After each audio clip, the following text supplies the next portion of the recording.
Good to see you all here today. I happen to know that it's going to be a really good talk because Luke always gives very good talks. And it's also going to be, I imagine, informative for all of us, especially those of us who rely on all of his work and his team's work in the background to make our lives run smoothly, and we blithely ignore him and his group. We like it that way. And the other thing I know is that they have way too much fun in their office. There's always too much giggling and laughing going on in there. So Luke Buckley is the Bureau's data systems manager, and he's been at Montana Tech for almost 25 years, 24. He's been at the Bureau since 1994. His education was at Montana Tech. He had an associate degree in geology, bachelor's in math, and he is this close to a master's degree in technical communications. Like That close. this close. He is not totally a Butte boy, but he's probably been here long enough to almost qualify. Originally from Spokane to Highwood, where he went from Highwood to Butte, and when that happened, the IQ of both of those towns went up by about 30%. Figured out what. Yeah. Puzzle is a day. Puzzle of the day. Yeah. Anyway. Hey now. So did the crime rate, didn't it? Yeah, the cows got restless. Anyway, I'm going to shut up. Well, thank you for that glowing introduction. I'm going to be puzzling about where I fit into that for a while. But as you mentioned, I am Luke Buckley, Data Systems Manager for the Montana Bureau of Mines and Geology. I'm quite honored to get the opportunity to come talk to you guys today. Combining my master's work over the last couple of years with the work I've been doing with the Bureau of Mines and Geology and being their data guy behind the green curtain for the last 20-some years. A little overview of my talk, give you a little bit about who I am and how I've come to be where I'm at. Then we'll talk a little bit about user-centered design and user experience in the process of building products. And then we'll move into the meat of my talk, which is data management, building access to that through the web, and then some success stories. And not listed on here is a special preview. So if you're lucky enough to last until the end of my talk, you'll get to see something a little different. So who am I? I've brought the IQ up or down of several towns that I've been in.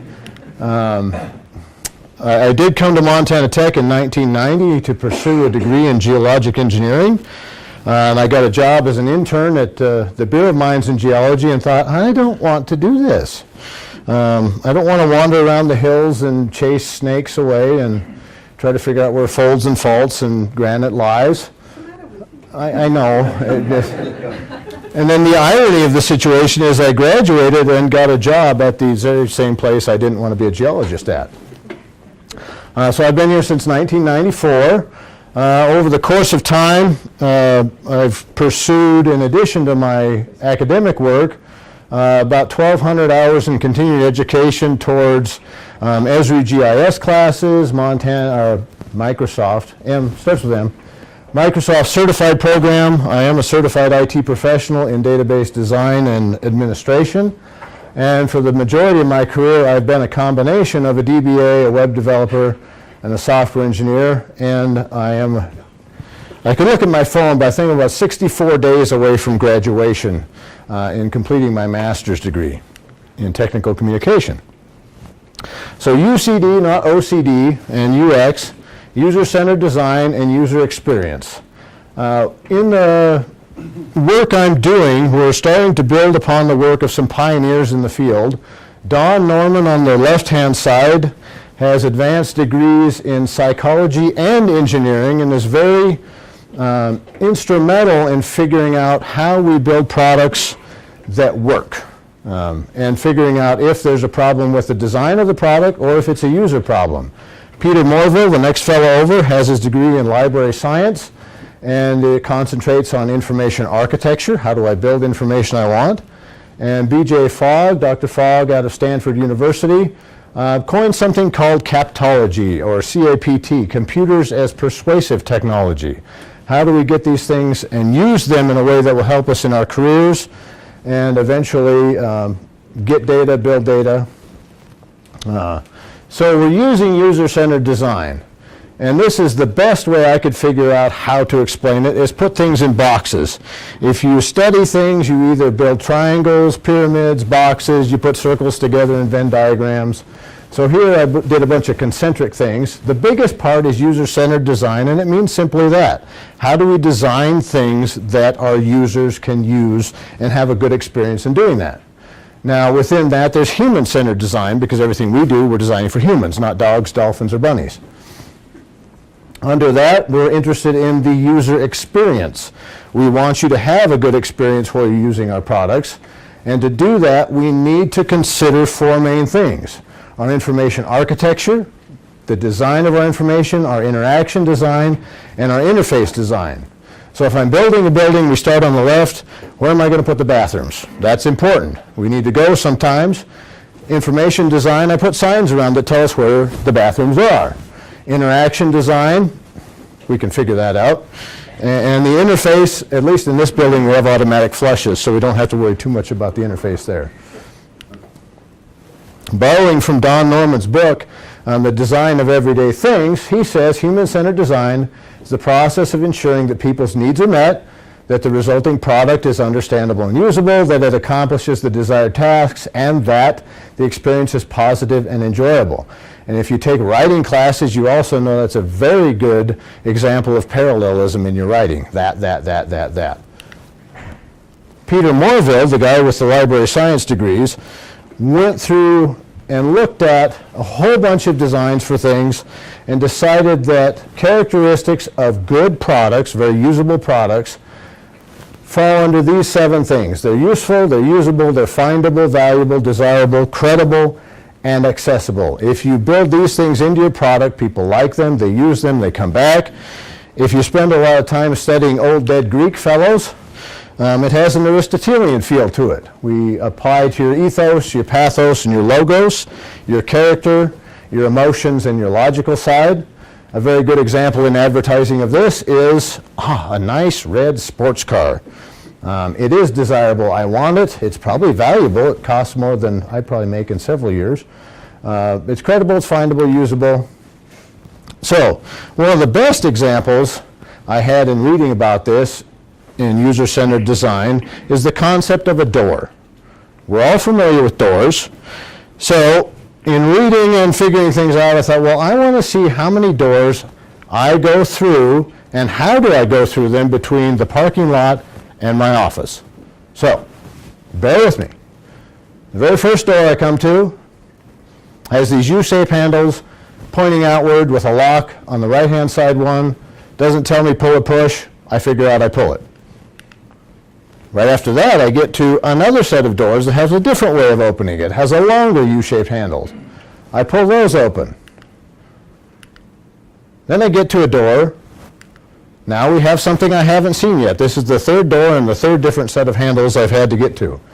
So we've got this thing pacing off to the right. It's on the left-hand side of the door. There's a keyhole above it. I get into the stairwell, and I have 2 more doors. At the very top of the stairwell to get out, it's moved the door handle to the other side. Well, if I get nervous and go back downstairs to the other door to get out, I've got yet another way of doing it. Well, if I give up on that and try the elevator, I've got to figure out that if I push this button, it lights up and there's a ding and the elevator comes to get me. I get inside and, oh my gosh, now what do I do? Okay, I have to go to the bathroom because it's taken me so long to get through the doors now. Well, if I'm wearing a dress and pushing a wheelchair, I push a plate on the left-hand side of the door, and if I'm a stick figure pushing a wheelchair, I push a plate on the right-hand side of the door. Well, once I get done, now I've got another handle, and don't do that one because then you'll be standing in the dark with your camera in the bathroom and people will think you're kind of weird. Finally, thank goodness I have reached my office and I have yet another door with a different kind of handle. This one has the key in the middle of the handle.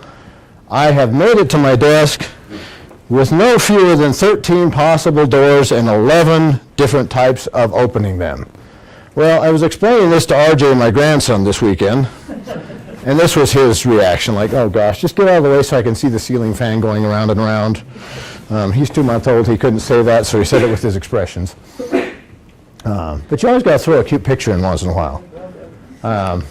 So, on to our big, meaty part of the conversation. I mention all those other things to say that as a designer, if you want to do well, don't do that with your products. Make something that people can understand and come back to if you're dealing in the web world. Don't go off and put things in all different places every time somebody wants to use it. So data and data management, how important is it? Well, there's a company out there called Geosoft, and every 2 to 3 years now they send out a survey to companies that do geoscience data management. In the 2017 version, they were asking questions like, well, how important is it? How many resources do you devote to doing things? Over 1,000 organizations, they got 1,400 responses from worldwide, over half the countries that exist. Now, if you notice on this chart, we've got some colorization. The blue is of critical importance or top 5 issues, grading to the right. Yellow and green on the radar, not important. This tells us that in government and education, between 73 and 91% of the institutions there thought it was either of critical importance or it's a top five issue to pay attention to data management issues. Here's our first usability problem. The very next chart flips it around. The blue is now no longer important, and the yellow is. But we're looking at the questions here. So they asked these institutions to rank your most important challenges. Now, for us, I would agree with this one. We want an integrated search tool for all our data. I can go to a one-stop shop, get what I need, and piles and piles of unmanaged historical data plague agencies that do this. And, we got to keep people around that know what they're doing, and we want security and confidentiality. A lot of the stuff I work with is publicly available to everybody because it's an open document. Ranking importance of the data types later on in the report. It was very interesting to me that this just goes right down the list of everything the Bureau of Mines and Geology has and does. We don't deal with land tenement stuff. There's more important agencies in Helena that do that. But why is data important? As you go out and collect things, you gather data about temperature, water level, age, gender, sex, things like that. It's working toward a goal. Data is the bottom. I mentioned earlier we like to build pyramids and Venn diagrams. Data is the bottom of a larger pyramid upon which we build stuff. So we collect our data, and then we ask questions about it. Who, what, why, where, when, how many. And we categorize it, we calculate stuff, we condense it into information and pass it on to the public, to reporting agencies, which then help us by contextualizing that information. We compare it to other stuff, we action inform it, and then we have knowledge. And if we take it even further, which takes more time, we look at knowledge through the lens of understanding and we get wisdom, where we apply our knowledge, we reflect upon it, and we embed our values and beliefs about the subject. So, here's a cartoon about data. We go out there, we get pieces of stuff. Data is nothing more than discrete, objective facts about something. If you're measuring a water level in a well, you go back several times over the course of a year, see where it is, up and down. You might measure air temperature, particulates, color of something as it changes. Example from my iPhone, it tracks me. I didn't know this. And then one of my students pointed out, hey, you want to know where your steps are, just look at your phone. It's looking at you all the time, which made me a little nervous Big Brother-ish. Once we move it up the pyramid a little farther, as an example, we've grouped it into colors. We've looked for connections and relationships between these colors. And now we want to go to knowledge. We lay it over a map and we contextualize it. So we know that all of our orange guys hang out around Pita Pit, but our purple guys are more interested in Best Burger or Taco del Sol. So we are now to the part where we might talking about something interesting. The mission of our data center. If you like to split your infinitives, you can boldly go, or to go boldly. Star Trek joke there. But my team in the Bureau, we have a specific mission to support the agency's mandate from the legislature of collecting and reporting on data. We store and deliver data about the natural resources in Montana. I very first started in the Bureau working with the Groundwater Information Center, so that's mostly their well data. But as you can see, we've got many other types: water chemistry, aquifer tests, surface water, earthquakes, abandoned mines, mining archives, prop and geology, aerial photography, on and on and on and on and on. We've got a lot of data. So how do we manage it?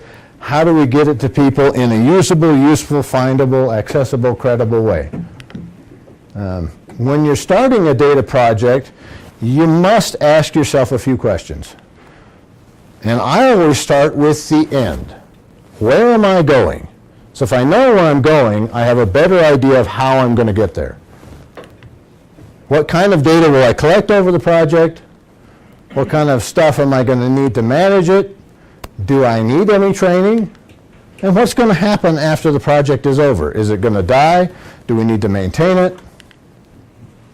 Well, here's a picture of what most people would call a drill rig. It's for water, not oil. We go out there, we punch a hole in the ground and stick some casing down, and we suck some water up. In Montana, these guys would be required within 60 days to file a water well log, which then comes to my office. Well, over the course of time, we have built a fairly large data system to store these in. But it didn't start out that way.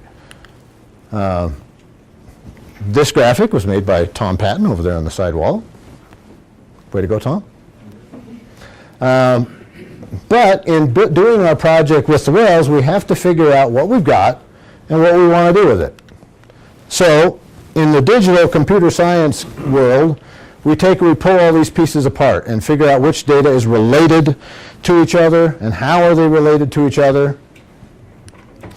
And then we hire minions, otherwise known as students, to type these data into our database for us. Because to be useful to us in the long term, we need it in a digital format.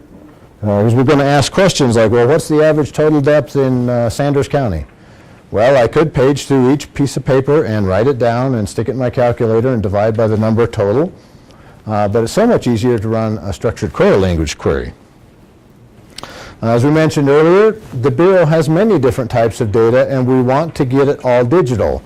We've got the Earthquake Studies Office as part of the Bureau of Mines and Geology. There's a large geologic component. They go out in the hills and do that thing that I didn't want to do. We've got abandoned mines and a mining archives department who scans maps and preserves them for us. Now, we get data from a lot of sources. Not only our internal people and projects that we get funded to do, but we also have people who cooperate with us out in the real world. State agencies send us stuff, private corporations send us stuff. We have a lab, we comb through old reports and stuff, and we try to get everything digital. Well, how do we manage it? So we decided, let's build what we would term a data center, although we didn't know back in the 1990s that's really what it was called. So we have GWIC represented there, the one I started with. GIS was just starting. We didn't really know what it was. We did some work on the national level with coal, abandoned mines. And then over here on the right, we have the core of the data center in the 1990s, which was Microsoft Excel spreadsheets, Paradox databases, very kind of like pack rats. You know, they keep it on their computer and share, mine, if you ever watch Finding Nemo.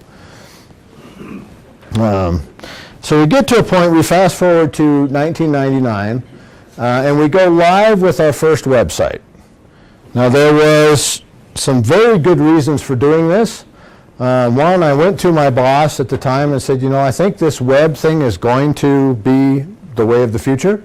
So can I try this? Can we go? Can we do it? So I got to play around with it, and we built a web page. Well, at the time, the only way for people to get data essentially from us was to call on the phone or send us a letter and ask for stuff. Then we would drop what we were doing. We would spend time making photocopies of wells or dumping information out of the database in-house, putting it on a 3.5-inch floppy and mailing it to them. Who in here can remember 3.5-inch floppies? Yeah, good. Horrible, horrible inventions. Because as soon as you put them in the disk on the other end, it would go, please format. No, wait, it shouldn't be formatted. It should have stuff on it. So in an effort to not only keep up with technology, I was trying to free up my workers' time to do what we needed them to do. This will make sense later on in the thing. So if you're handling 12 to 15 phone calls a day, we would spend 2 hours of an 8-hour day servicing requests. Eventually, the law changed in 2003 to say that, okay, water well drillers can now turn in electronic logs, whatever that means. Write it in crayon on a piece of electronic paper. So we expanded our existing database and made them a special section where they could log in, type in their logs using the same rules we do. Soon after that, we went live with our Montana Bureau of Mines and Geology publications catalog, so anything in our catalog you could search and find. A couple of years after that, we switched it to where you could buy stuff online, which essentially cut our traffic in-house in half. They could buy it online, they don't need us. So we're getting to the point in our history where we need to stop and reconsider. We're getting more and more projects built up. How do we keep this going in a useful, usable, findable, accessible manner? Everything we deal with in the natural resources world has a location to it. So we need to make sure that fields across databases have the same type of fields to them. We need to normalize our data. How many different ways can you misspell the same word? I can tell you it's a lot, even if the word only has 6 letters in it. Is there editorial overhead to the stuff you're giving us, to the data project we've got? Do we need to manage it, or is it good when it gets here? Are you going to add to it? Is it static? What are our storage and access requirements, not only now but long term? Do we need to build you a front end through access, or do we need the whole world to see it and we'll build a web application? And then who needs access directly to the back end at a higher level to execute SQL statements against the data? Well, we've built and built and built and built, and this is kind of a cartoon of what we look like sort of now. There's actually a whole lot more to it, but you get the sense that we've gone from a couple of sporadic databases everywhere to a very regular ordered system where we have all of our databases in one place. We connect to the GIS lab downstairs, and we send data back and forth. And we have some software off to the side there for some third-party proprietary software that helps us and connect to. We've also said, all right, we saw in the survey earlier that it is important to the people out in the world to have one spot to come get stuff. So we're consolidating all of our stuff into what we lovingly term the data center. We provide 24/7 access to it. Anytime you come on, if the campus is down, you can't get it. But this is an example of a retrieval from our GWIC database. You can see data down at the bottom, but the power of some of these integrated things, making them usable and useful, is I can do statistics on it and give it to the public in real time. But not only that, I can tell you based on this location what other data the Bureau has in that area for this retrieval. So if you might be looking at wells here, you can click here and get a copy of the actual well log. You can see the digital version of it. You go, oh, well, it says that the Bureau has 400 and some publications about this area, and it's by county. so we can go see what other research has been done on our topic. Well, it's not just enough to have text-based data anymore. We want it in a graphical user form. We want it on a map. We want to be able to point, click. Thank you, Google, for putting up Google Maps, which makes all the rest of the developers in the world have to chase you. But we have fun doing it. So we take our data and we pass it across the GIS lab, and then we connect that to our web interfaces, and we are pushing more and more stuff to live services. So as soon as somebody puts a record in upstairs anywhere, within 5 to 10 minutes it goes across and updates the GIS layer, so the next time you come to our site, it's got the new data in it. If you happen to use ArcMap or ArcGIS, you can come do it yourself. We have a public-facing GIS server where you can come get any of our data types that we allow, geology at many scales, proppant, surface water, groundwater. I don't know what utilities is. We'll ignore that. But you come to mbmgmap.mtech.edu with your machine, hook up, make your maps. So one of our main goals with all this is to get you not only the information product at the end, but one of the key parts of science is being able to reproduce it. Or take the information that made the product and maybe do something different with it. Me and Kieran were talking about that beforehand. Well, we've got our map on the left, but we also have the digital data that went into making the map. So you could ground truth it, you could check it, do whatever you want with it. Make sure you cite us if you do this. And if you find an error, please don't tell us. No, tell us. So we have come from the time period where we're dealing with paper, we're dealing with phone calls, we're dealing with people face-to-face or through the mail. So what is the scope of our data center today, or as of this morning? We've gone from the information sitting on my computer and maybe one server to we manage 18 servers for a whole data center operation. There's 50 agency-level databases at the Bureau of Mines, and our web presence is controlled by 11 actual domains and 39 different websites and apps that manage all of it. Well, so what? What's the volume of stuff you store? Is there like 20 records in the database? Well, no. We've got close to 1,200 relational tables that store over 620 million rows across everything we've got. Now, through our websites and applications, 2017, we had 708,000 plus unique visitors to our stuff by IP address, and they hit our stuff over 33 million times.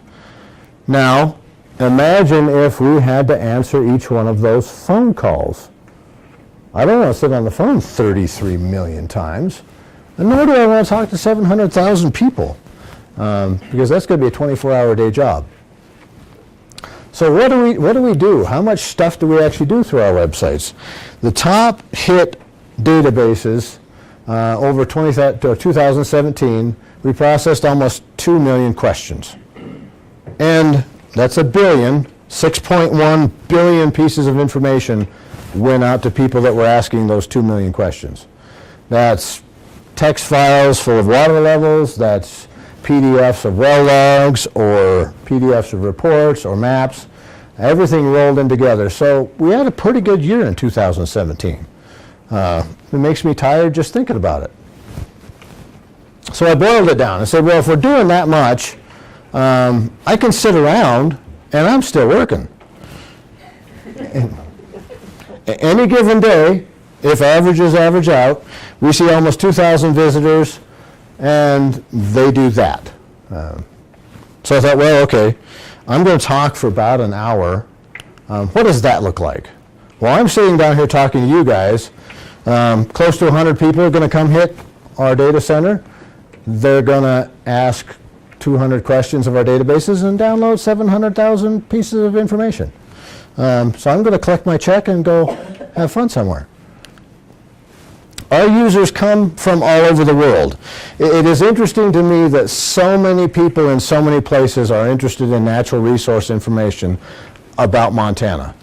Last check on one of our sites that we require a username on, we've got representation from 50 different countries. And here's some of them. One of the other parts that keeps me awake at night is other agencies and businesses now building their business processes off of our data center.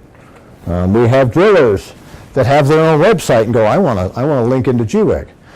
We have a water rights research company that has built a web portal that uses our live services. This guy I'll talk about in a little bit. But we're sometimes asked to answer the tough questions, and you can enjoy these.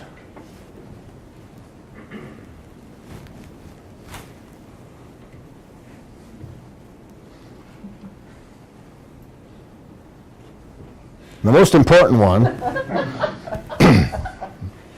So I'm okay with stealing Missouri's traffic. I'm okay with stealing Utah's traffic. Interestingly enough, some of the most traffic comes to our website on Google searches, science fair volcanoes, and Lewis and Clark. Well, Lewis and Clark's a big one for Montana stuff. Piranhas, I have no idea who was looking for piranhas and got to Montana. I'd like to see their face when they left our website going, oh, I don't know. But in an effort to be useful, kind of joking, kind of not, I am constantly looking at our weblogs to see what people are doing and how they get here. We have referrals over the course of the last year, means some other site is sending traffic our way from over 11,000 other sites. Some of them are search engines like Google, Yahoo, Bing. Yandex is one. There's some Russian ones, some Chinese ones. But you know, one of the things as an administrator of a data center and a web developer in an industry like this is if people are asking the same types of questions repeatedly, maybe I should put something on our website that has that so we can draw them in and make it more useful to them. Now, I don't know why the geologic time scale was created. I don't really understand the concept of 1,000,000 years. I know there is a geologic time scale. Of course, I don't really understand the concept of people downloading 6 billion records from our websites, but they did it. So we have, in my mind, we have sort of started carving out a niche in the market. We've become more useful, usable, findable, accessible to people because we're charting our web traffic. And the blue is on-campus traffic, which is going up year after year. But our outside traffic is starting to skyrocket on the order of 25 million hits a year. What are you doing? I don't know. But they keep doing it. Total web traffic by domain, I mentioned we have 11 different domains in our data center. Half of it, that big green C there, C is for cookie, is our web mapping applications. So that's the traffic devoted to supplying anytime we have a web mapper running. We currently have 4, one for our wells, one for our quakes, one for our proppant, and one for a mystery one that I'm not going to mention quite yet.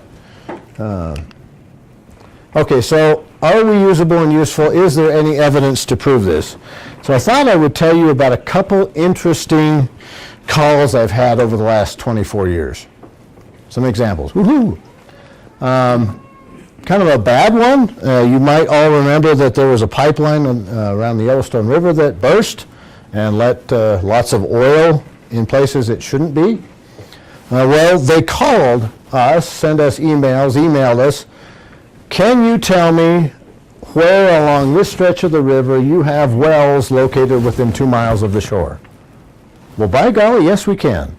We've got a database, we've got GIS services. We can spit that out for you in a matter of seconds or minutes and send that off. Disaster and emergency services. That's a big deal there. Or we've got the services online. Here's where you can do it yourself should this happen when we're not in the office. Lots of cleanup, lots of notifications will go out to people, say, hey, watch your wells, we got problems. This is probably, if I had to look back and say, what is your most interesting phone call you've ever had? This is probably it in a not so good way. Back in the mid-2000s, picked up the phone, Groundwater Information Center, this is Luke, how can I help you? Standard greeting. Hi, this is so-and-so. I need to know where in this section of Montana are wells wide enough to dump a body. I'm like, okay, I need some more information here, please. Well, it turned out, unfortunately, this lady was the sister of a man who went missing, and through the process of a jailhouse confession, somebody had said, yeah, I know that guy, I killed him and dumped him in a well out in central Montana. So they used towers, and she gave me the name of the guy and badge number at Cascade County Sheriff's Office, so we verified it. Said, yeah, okay. So one of the weirdest times is getting the tape measure out and seeing how wide my shoulders were, and then going to the database and saying, okay, give me all wells in this area that have a diameter of X. And shipping it off, going, oh, I really hope this was a farce. I never heard anything about this after that, and I really hoped it wasn't true. Some guy just bragging or something, but never saw it in the papers, never saw anything about it, so may or may not be. One of our other bigger accomplishments of having an existing data system that runs quickly, quietly, smoothly, is we've been participating as an agency in a bigger picture program, a National Groundwater Monitoring Program, in an effort to provide data on wells that have national level importance, not local scale. The USGS, back in the mid-2000s, solicited participation, and Montana was one of the states that was in the pilot program. So we built services and designed a data system on the national end that would come suck data out of our systems every night. And each one of these is a well in Montana that is in a nationally important aquifer. So you can come out to their website, click on the dot, it'll bring up a chart, but all the data comes from us. It refreshes itself in pieces over the course of the week every night. They're building this up to a nationwide scale and getting more and more participants. But we were part of the ground floor work on this, and it's kind of exciting to be able to do something because you have a working system. You're not sitting at a filing cabinet with a bunch of paper going, gosh, I wish we could do something, but no, I need money to build a system to put the stuff in, and then we can participate. We participate with a lot of state and local agencies with our data collections. We have a fair amount of national involvement. The Bureau of Mines and Geology has worked with all these groups over the years to pass data back and forth.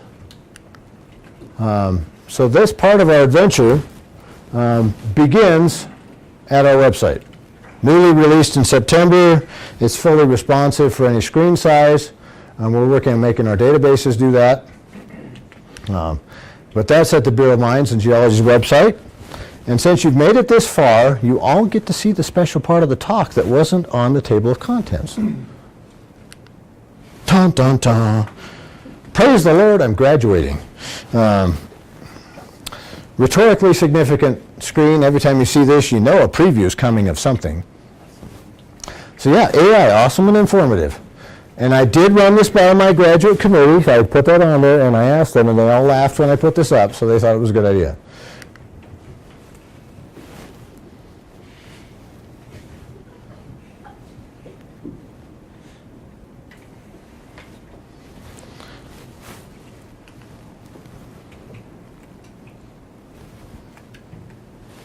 SWAMP, the world's worst acronym.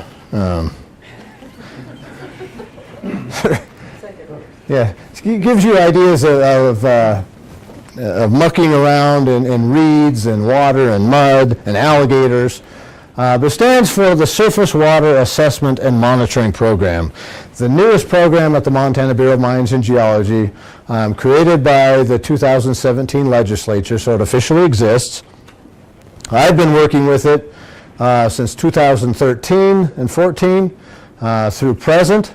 It is the focus of my master's degree work, so I chose not to talk a whole lot about it here, but I will be talking about it 3 weeks from tomorrow in the Big Butte Highlands room. So you're all invited. My wife will be making cookies or bread or donuts or something as an enticement to wait till the end of the week on Friday afternoon to come listen to me talk again. I can't imagine a worse fate. But the SWAMP program, we're building a statewide network of surface monitoring sites. They are talking in the news stations we're putting on for the majority of the network are talking in real time or near real time. We've got an every half-hour update as the stations report to the satellite, to the East Coast, back to Helena, down to Butte, and into our systems and displayed on there. So if you want to see more and everything you probably didn't want to know about it, there will be a 40-minute presentation on this date at this time in this location. And with that, I have come to the end of 68 slides and would entertain any questions you might have.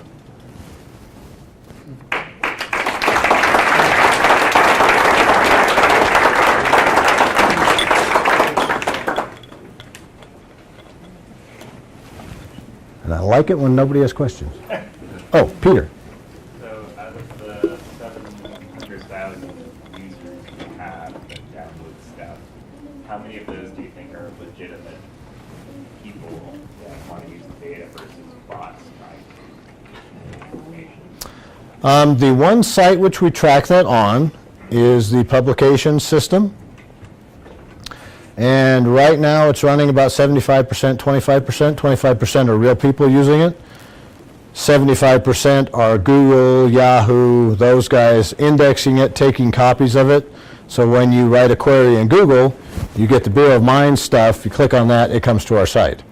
So it's illegitimate, but also legitimate because they're displaying our stuff. Through GREC, SWAMP, all those other things, it's non-bot related activity, so it's actually real stuff. So the majority of our users are actually people, which I like, because that was a big concern. I thought, oh yeah, we got 1 million. No, we don't. We got 5 people out there, and the rest are computer science majors messing with me. That actually happened over Christmas break. System slowed way down. I thought, what in the world is going on? Go look through the log files. 4 different IP addresses are hitting some of our one-page reports and just incrementing IDs. Bing, bing, bing, bing, bing, bing, bing, 7 to 8 times a minute from several sources. I'm like, whoa, what? Okay, no, denied, denied, denied. So now if you hit it too often in a minute, I lock you out. Because that cuts down legitimate traffic. Kathy? How often do you have to buy a server to accommodate the data collecting part? Like, you know, when you have all this data and it's growing, how do you know when, oh gosh, I gotta get another server? That is managed by our 3-legged stool, Jeff, myself, and Paul. At the end of the year, we look at how old our servers are, and we try to refresh servers. Most of our stuff is in a virtualized environment right now. We have 6 heavy-duty servers that run all of our virtual ones. So we keep an eye on how old they're getting, if parts are failing, and then we replace as needed. And we add storage through SAN, storage area networks, so they're not sitting on the servers themselves in the most part. Everything's backed up on a nightly, weekly, monthly schedule. So we've got 24/7 protection on stuff. Was there a question over here? No. I'm embarrassed to ask this question, but what is the protocol for reviewing data before it is actually put out there for Human consumption verified. I can use the information center as an example. Although mistakes get through, we have a 2 to 3 person process. So as data comes in, say you enter it, then you would put it in a bin and Joe would verify your work, possibly correcting mistakes you made and adding his own. And then we would take and Joe would scan it, so we would put up your conversion work in the digital form and the original paper copy for Gary to go, oh man, you guys are both off base. I want to do it this way. But we have a multiple person step to prevent as many errors as possible going out. For the driller web system, the drillers put it in and we accept that as they check I certify this is correct and complete to the best of my knowledge. We let that flow through. Now, if they spell gray, G-R-O-Y, we'll go in and correct that. Obvious glaring errors. But outside of that, we'll just say no. Publications data, it's all released. It's gone through the whole publications process. It's been reviewed. The editor's gone through it. The director's gone through it. So that just gets to go out. And anything else that may not be reviewed, we have things like provisional markers. So it's a provisional data type. John? Luke, could you just maybe talk briefly about what DrillerWeb is, how the database is a repository for well logs, and what you did to make it easier to get logs in, and how that's actually saved your group time because now the drillers are doing the work? Because I think that's one of the real success stories of what you've been able to do with GWIC. Other than what you just said? Well, Yeah. I have one slide about the law changing in 2003 where it did a couple things. It said that the Bureau is now the official repository for well logs. It no longer goes through other channels to the Bureau. Send your data straight there. And there was a kind of a rider on that bill that said, and drillers can submit data in electronic form, but didn't define what the electronic format was. So at the time, we were receiving 6,000 to 8,000 well logs per year in paper form. The economy was good, people were drilling. North Dakota hadn't taken off, so all our drillers didn't go over there and make $80,000 a year driving a water truck. So as part of the planning process, we sat down here at the data center and said, okay, if we're going to allow them to type in their own logs in electronic format, that's what we'll accept as electronic, we're going to make an extension of our existing database and make accounts where you can log in from Sydney or Dillon or Kalispell, wherever you're drilling in the state of Montana, and that will be your filing cabinet of logs. You can manage it yourself, you type it in, it fits to your business processes in your own office, and then when you're done with it, you will release it, which is the analogous to sticking it in an envelope and mailing it to Butte. Well, a large number of our active drillers said, yes, that would be great. I don't have to fill out the stupid form and remember to mail it to you. I can go drill, I can come home at night, I can log in, type in the well log, print it out for my customer, get my check, and have it submitted to the state within a matter of a few minutes. Thereby freeing up, like John mentioned, another chunk of our time. We built the website to take care of some of those retrieval issues. This allowed the drillers to type in their own well logs, which one, makes them happy. It gets put in the way they want it to. Drillers are like other people. They are very particular about how things happen. If you've ever married somebody that tells you you can't use these towels because they're decorative, use these towels over here, you know what I'm talking about. Maybe I shouldn't have said that if this is being videoed. I'll make sure my wife doesn't watch this. Can we edit this? But at the end of it, it did end up saving time because maybe 50% of our active drillers and half of our yearly volume of well logs that we would have to type are now typed in by drillers, which opens up our time to do other data management tasks. Okay, how do you relate that back to your UCD or OCD or UX or whatever? I can't quite remember at the beginning of your talk. User-centered design and user experience. Is that an example of good or bad or not? It is actually an example of doing a good job before we knew what the job was.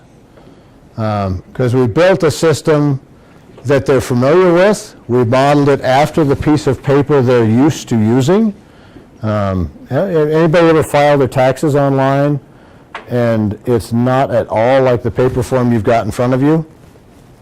Well, we didn't do that. We gave them what they're used to seeing on the paper and went down section 1 on the well log is section 1 on the website. 2, 3, 4, 5, 6, 7, 8, 9, 10, sign it, we're done. Making sure to take their needs into account when we designed our system instead of designing the system and forcing you to figure it out. Back to the 13 doors and 11 different handles. Well, by golly, if you really want to get to your office, you'll figure it out. As opposed to, no, we're not going to make things hard on you. And one of the things I may have, cut my own or shot myself in the foot or whatever you want to use, I give out my cell phone number. So the drillers, secretaries, wives, grandsons, whatever, they can text me 24 hours a day with their questions. Hey, this isn't working, it's offline, what's going on? That's another user-centered design, user experience thing. Keep those guys happy, then they don't call you. I've had to fend off some cranky people at times. One guy called in and was calling my whole crew brain dead. Like, well, how? Okay, explain this to me. Walk me through the process of what's going on. And it turns out that it was just a misunderstanding in communication. It was over pea gravel, if you can imagine. Packer in the well, pea gravel. He put it on the well log as capital P instead of PEA, as pea-size gravel. We typed in P because that's what was there. I thought it was PEE. Yeah, well, we may have done that, I don't know, but the examples I looked at, we were in the right, but it was a communication issue. And we try to solve those as much as possible in as efficient way as possible. Any other questions? So I have a quick question. So Sure. when you're talking about the interface, can you go back on the public domain and search by company, by county? Is that available to the public or is it just by county? That's available through the drillers interface. So just the drillers can see other drillers? Just the drillers can see theirs. Oh, We've not allowed that for a very specific reason, because there has been over the past years some malicious intent. I want to find where you've been drilling because I don't agree with how you've been doing it. well, maybe I want that water too. Yeah. So yeah, there's a specific reason why some things are not available. We'll make you download the whole thing, and you can go through page by page and looking for the driller. I don't mind that, but I'm not going to make it easy for you to be ornery. You should have to work to be ornery, right? People do. Yes, people work really hard at being ornery. I'm one of them. I just try to mask it well. That may not be a very good example, but you do field requests for specific searches, don't you, from the public, or no? I do, that's a good question. In the UCD UX vein, we try to build our websites to where they will probably answer 95% of people's questions. But if they don't, like if you're looking for neodymium and calcium in wells over a certain limit, it's going to be hard to do that. You can call us and we'll package that data up for you and give that to you, and probably not develop a specific search just for those type of things. But if your question as a public person makes sense for the group, then we'll put that into the work process and try to adjust the interface so you can do that. Much like the being able to filter by years in water quality samples.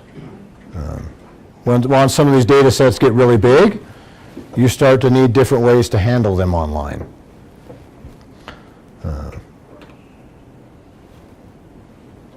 we let him go? Yeah. Whoever said yes, all right.